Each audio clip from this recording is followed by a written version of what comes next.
Morning everyone, and welcome to our session on critical risk and control for tyre management.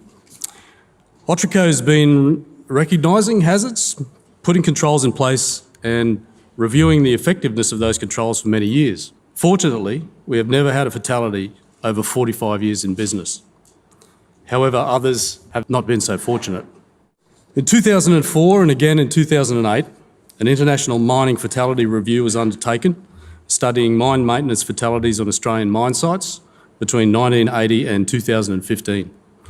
21 fatalities occurred across that period, which were directly associated with equipment maintenance.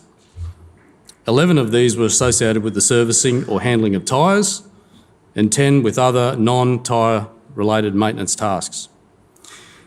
If we break this down even further, the tasks that delivered a fatality most often were inflating a tyre, removing a tyre from a vehicle, applying heat to a rim with a tyre fitted, using a truck-mounted manipulator to handle a tyre, and re-inflating a tyre that's been operating substantially underinflated. Our industry experience indicates that some 2% of machine hours are typically spent on tyre maintenance and another 18% on non-tyre maintenance. These percentages lead to the conclusion that tyre-related maintenance has a fatality risk in the order of 10 times higher than non-tyre maintenance work. It also indicates that it is more dangerous being a maintenance fitter performing tyre work than a tyre fitter performing tyre work. To minimise the high-risk period of unfamiliarity when starting as a tyre fitter, we operate a tyre-specific training centre in Perth. Retail tyre fitting training is virtually non-existent, and as an RTO we can tailor robust training to suit our own needs. Focusing on OTR tyres, these trainees have our lowest incident rate and our highest retention rate. So our journey, we believe that our safety system was efficient and mature enough to protect our workforce, but we had to be frank with ourselves and recognise that systems can be disrupted, and we had to implement a system which could challenge our controls, highlighting potential gaps. With this in mind, in 2014, Downer and Otraco embarked on a journey to improve our understanding of the critical risks, the tools required to eliminate the hazards, and introduce mitigation systems to reduce the consequences of an event should it occur. We believe we need to shift our focus from the high likelihood, low consequence events, such as sprains and strains, to the low likelihood, high consequence events. These are our critical risks. Our goal was to understand our risks, better define our control strategy, focus on implementing our controls, evaluate their effectiveness, and learn from any failed controls to prevent reoccurrence. We have identified 9 critical risk activities which can kill one or more persons at our workplace. Then we identified critical risk scenarios that fit under each activity, such as working with stored hazardous energy. That includes 3 scenarios: release of tyre rim pressure, mechanical stored energy risks, and uncontrolled release of high pressure substances. Our initial critical risk management tools are focused on tyre-specific risks under 2 main critical activities: working with stored hazardous energy and working with mobile plant and equipment. We use the bow tie process, which is a visual way of showing our critical risk scenarios with causes and mapping out our controls. It provides a simple and readily understood picture of the links between the unwanted event, how it can be caused, and the critical controls to prevent and minimise its consequences. Preventative controls are on the left and mitigating controls on the right. The method to decide which controls are critical is the decision tree on the right. In our operations, we can't look at all the controls all the time. We need to narrow the view to those few highly relied upon controls that will prevent a fatality.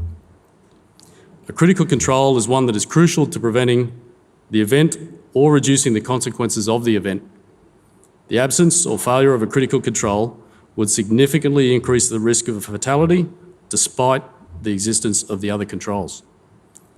To ensure continuous improvement, if we have a high potential incident, we go back to our bow tie, review what controls were absent, failed, or ineffective, and the reasons why.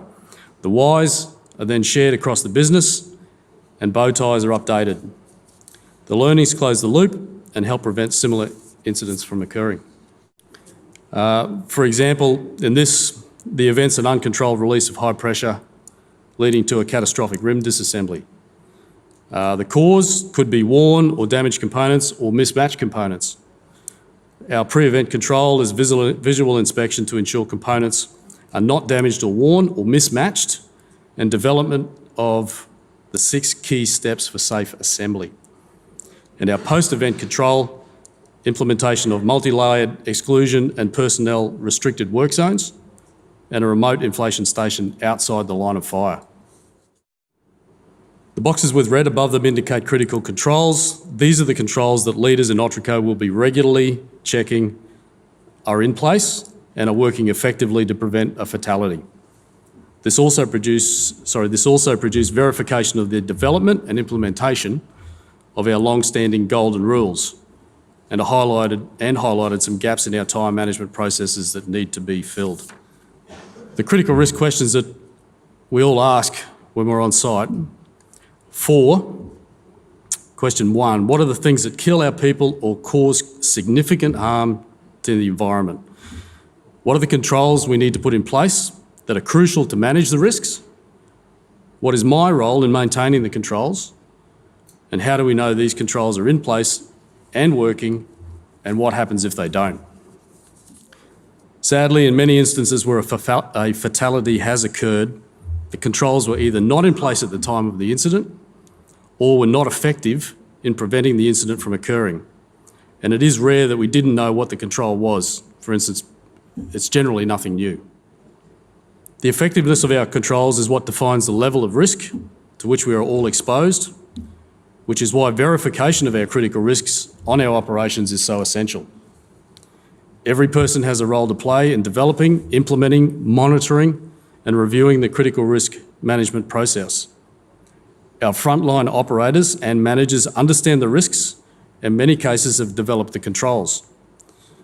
They're also responsible for implementing those controls. Frontline supervisors are in the field monitoring the critical risks and verifying controls are in place and that they're effective and the work has been undertaken. Operational managers ensure the systems that support the critical controls are effective and can manage the risks. Visiting and senior managers observe tasks with frontline personnel to discuss how they manage their critical controls and risks and develop a better understanding of the process. They also seek out any suggestions from the employees to continually improve the management program. Responses are then input into our electronic reporting system where we can identify any gaps, manage resulting actions, measure performance, and monitor any trends in critical risk profiles. A dashboard is available to all levels of the business to review the process data. An important point to note is that red in this incident highlights an improvement opportunity and steps can be taken to action improvements and therefore reduce fatality risk in real time. We've developed an assurance schedule that allows us to plan our ongoing education and verification program. Each month we focus on one of the Tyre critical risks, distribute resources to discuss these at an operational level, and review controls in place at each site. Prompts are there to support discussions on what has happened on sites around the world, both within Otraco and the broader industry. Some of our challenges. There was a couple of main ones that we believe we'd encounter. How are we going to keep our workforce engaged and looking for better solutions? And how will we make sure that we don't over-engineer any new solutions? So we launched a rewards and recognition program in mid-2016, and it continues to grow. We've received some very high quality nominations, and some of those innovations I'd see are in the program that comes with this the last few days. 24 nominations in 2016 across the year, 57 in 2017, and so far this year in Q1 and 2, 81 different nominations. So we see our front people as the subject matter experts. They're dealing with the challenges and the best place to identify opportunities for improvement and innovation. It's a structured, consistent, high-quality program that receives regular positive feedback from our clients and differentiates us from other contractors. We found our program has had a positive impact on our safety culture and has created a mindset of innovation. These kinds of improvements generated by the program are core to Downer and Otraco's values, and it shows that the often simple solutions from our people can solve complex problems for our clients. The submissions are judged quarterly and prizes awarded for winners of the 3 categories. Best improvement through innovation, which is a new process or improvement to an existing process. Personal values recognition, a nomination by peers. And an additional category that concentrates on persistent safety or technical issues that need to be resolved. Some past critical risk examples of initiatives: the shark cage, colloquially called the shark cage. Bead breaker safety cage protects the operator from bead breakers or their components that have the potential to dislodge under pressure. The lock ring catcher trolley, being sprung steel of all the rim components that have the potential to dislodge under pressure and cause injury to our people, the lock ring is it. The catcher, the catcher secures the ring and makes it easier to detach, move around and reinstall onto the equipment. We also have a tyre spike that some of you might be familiar with. This enables a hazardous tyre to be deflated if there's no alternatives. And also in your program booklet is the redesign of the IN80 inflation tool. So this is a commonly used tool. It's been in the industry for years and years. It had an endemic issue with that shaft ejecting from the back under pressure if it was undone.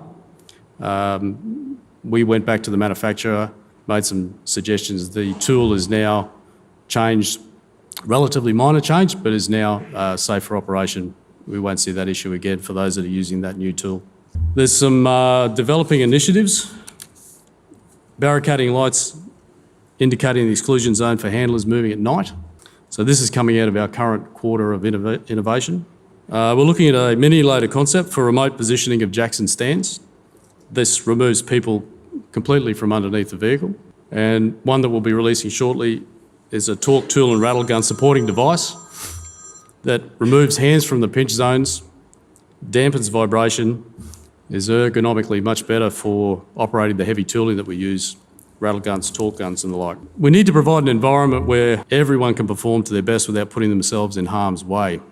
Unfortunately, this is a relatively recent photo, and I find the hardest part is empowering people to stop a job if the process is not right or unsafe. If the process is wrong, then we basically need to let, in my opinion, the process break so that it can be fixed.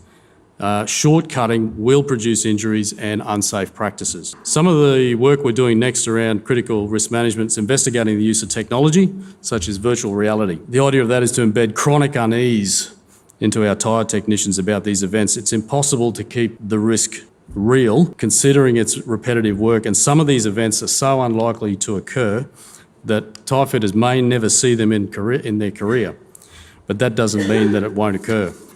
So in closing, critical risk management is a core component of our zero harm risk management model. So together with our zero harm framework and assurance program, incident investigation, lesson learns and data analysis, we're in a much better position to achieve zero harm as a goal. Thank you.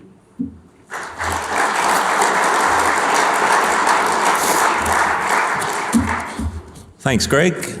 People got any questions to ask Greg about what he's presented? Or potentially any other aspects of Otraco's safety related to tyre management, tyre fitting? How important is tyre awareness in terms of the operator to support safe tyre management? Thanks, Neil. Very important. It's one of our, frankly, it's one of our key KPIs in our client contracts. So getting to the operators, both as part of the induction process, seeing the new people coming to site and regularly talking to the operators and also maintenance people on site about how dangerous it is to work around tyres and not to take it for granted. We see it as a normal part of our management on the site, not just changing tyres and checking pressures and that sort of thing, to the point where our site supervisors and our site managers, I'd like to see them have a skill set where they're comfortable to stand up in front of a group of operators, strangers in theory, and put forward a presentation on the dangers of tyres and what they do as a normal process on the site. So tyre awareness is the key. And there's only so much from productivity, tyre life and those sort of things, there's only so much that a company such as Otraco can do from the hands-on perspective. It's up to the operations to get their operators on board with how to operate correctly and avoid any damage and any critical risk issues out in the field. Reid and Duncan, Rio Tinto Reaper. So we've done a bit of work around our tyre management there and made a task-based CCC checklist. I'm just wondering, in the practical aspect of the guys doing the job, do they have a list of questions that they tick off as they go and have whole points? Yes, they do. Okay. So it is a very process-driven job, and because it is so risky, we have a number of best practices that we work through, and the tyre technicians are required to work through those checklists, and there's stop points as they go to make sure that they are following the process. For me, it's a fine line between being innovative and finding or taking shortcuts. Obviously, the shortcuts are the issues which create the problems. Finding the innovations out of all of that and asking people to be innovative while not taking shortcuts. That's the issue. But as far as checklists, absolutely. Yeah, it's critical to what we do. Okay, thank you. Brendan from Capcoal. Just a question around nitrogen. What's your view on that? Obviously, that takes away any risk of pyrolysis. What is Otraco's view on that? Nitrogen is absolutely beneficial. The issue for us is guaranteeing that you've got the purity level there. So one of our sites where we're running nitrogen, it was probably brought in more as a cost-saving benefit around sealant on the tyres, more than a safety issue. But if you can maintain that purity, absolutely. For me, there's always a question if what's happened that you're unaware of with a tyre, for instance, being topped up with compressed air, that you've dropped that purity down below what's required to prevent pyrolysis. So there's always a maybe in there. That's what I struggle with, the human element. There you go. Andrew from BMA. I'm just interested in your verification with your supervisors and the competencies required. Have you got a package for your supervision for tyre fitting?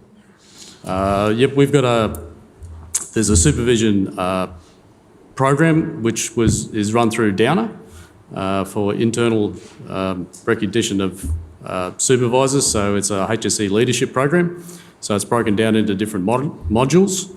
So other than your certification required for your tyre fitter, there's a certain amount of time that we expect our supervisors to be working as a tyre fitter to get to their competency level and comfortable to work alone, unsupervised. And then there's a skill set that we train through safety and personal development before we appoint supervisors on the site. Then you've got a mentoring program that happens through area managers and through officers around the country. So there's always someone monitoring what's going on with the supervisor, and he's bringing his skill set up to what your expectation would be and our expectation internally within the business. So yes, there is. Hi there. When you're talking about pyrolysis, we're hearing this week that you can fit bursting discs or pressure relief discs onto racing cars. Has anybody considered doing that on trucks? Sorry, I didn't quite catch everything you said. When we're talking about, I'll try speaking it in English this time. Us Geordies have trouble with that. When we're talking about pyrolysis on the tyres, we've been hearing this week that you can fit pressure relief discs or bursting discs onto racing car tyres. Yep. Why haven't we considered that for trucks? Good question, and I'm sorry I'm not up to speed with that. I can't really answer that. But if we have an opportunity to answer questions afterwards, follow up with an answer for it, we can do that. Steve Smith from DNRME. Greg, your site teams have been involved in assisting the mines that they work at with standard operating procedures and risk assessments associated with tyre-related activities. For something like, say, a lightning strike on a truck, would their advice at a site be checked by teams such as yourself? Or would it just be left to the site team to give that advice? We're normally a phone call made to us on site, if we're on that site, to be part of the process to determine what actions take place with exclusion zones and timelines, sort of thing. So we are included in that. In most cases, we're integral to anything that's rubber tied on site. We're in there. Comes to you. Does it come from the site team up to your level in the business as well, just to make sure that everybody in Otraco gives the same advice? Yeah, it's a good question. Yeah, there's an escalation that happens. So if there's an event or an incident on site, it would come through from the site supervisor to area manager through to operations. So, and on from me to advise other parts of the business that there's been an event that's occurred, and that we would be monitoring that in conjunction with the client. Thank you, Greg.